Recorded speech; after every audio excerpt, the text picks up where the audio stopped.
आमचे मिहीर कोटेजाजी, मंगलप्रसाद लोढाजी आणि आमचे बाबुलनाथ मंदिरचे सर्व ट्रस्टी आम्ही सर्वांनी महाआरती करून महाराष्ट्राच्या जनतेला समृद्धी मिळू दे, महाराष्ट्राला सुजलाम सुफलाम राहू दे आणि महाराष्ट्राला जनतेला कुठलीही अमंगल घटना घडू नये अशी प्रार्थना बाबुलनाथ मंदिरात आम्ही केली।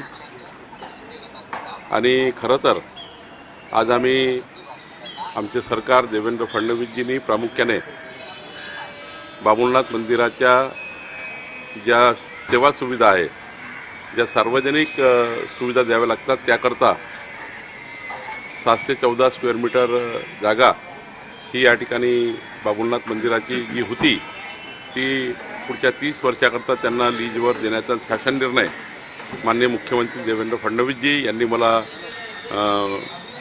ट्रस्टला द्यायला सांगितला आणि मी आणि माननीय मिहीर कोटेजाजी आम्ही दोघांनी हा शासन निर्णय ट्रस्टला दिलेला आहे।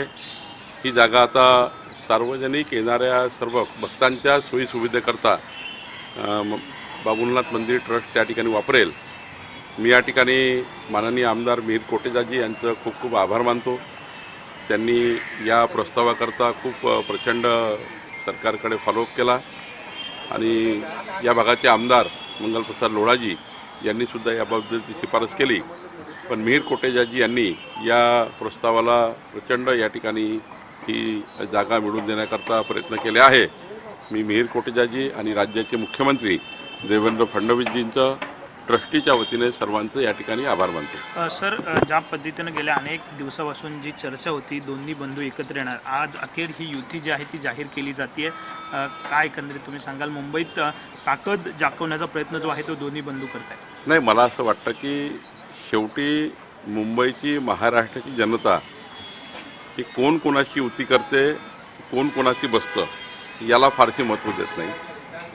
महायुतीच्या सरकारकडनं महाराष्ट्रामध्ये मुंबईमध्ये विकसित महाराष्ट्राकरता जे विजन देवेंद्र फडणवीसच्या सरकारने केलं त्याला महत्त्व देते आहे। आज बघा, नगरपालिकेच्या निवडणुकीमध्ये आपलं ते प्रतिबिंब दिसलं आपल्याला की महायुती 217च्या वर नगराध्यक्ष निवडून येते आहे। हे कशाचं प्रतिबिंब आहे?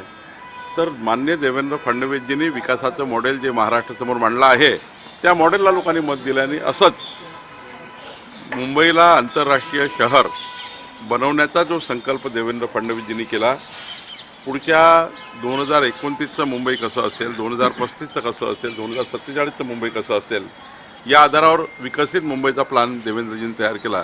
मी आपल्या दाव्याने सांगतो की 51%च्या वर मतं मुंबईची जनता महायुतीला देईल आणि पुन्हा एकदा मुंबईमध्ये भारतीय जनता पार्टीचा महापौर महायुतीच्या माध्यमातून बसेल असा मला विश्वास आहे।